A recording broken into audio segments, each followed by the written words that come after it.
পৌষ মাসের প্রথম বৃহস্পতিবার দেখুন আবার ঘর বসালাম কত সুন্দর করে।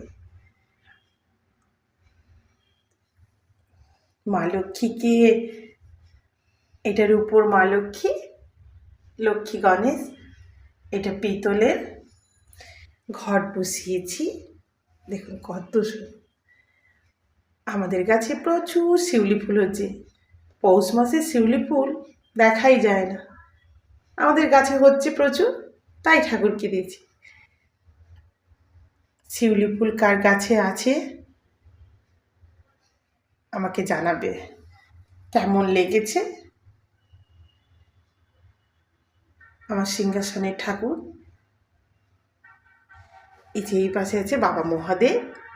আমি এই বড় মহাদেবকে আমি গুড়িয়ে পেয়েছিলাম চন্দনেশ্বরে, দুটো শিব ঠাকুর আমি গুড়িয়ে পেয়েছি। এই বড়টা, এরকম আরও একটা বড়, আর একটা আমার ছোট ননদকে দিয়েছি, একটা আমার এখানে। কত সুন্দর।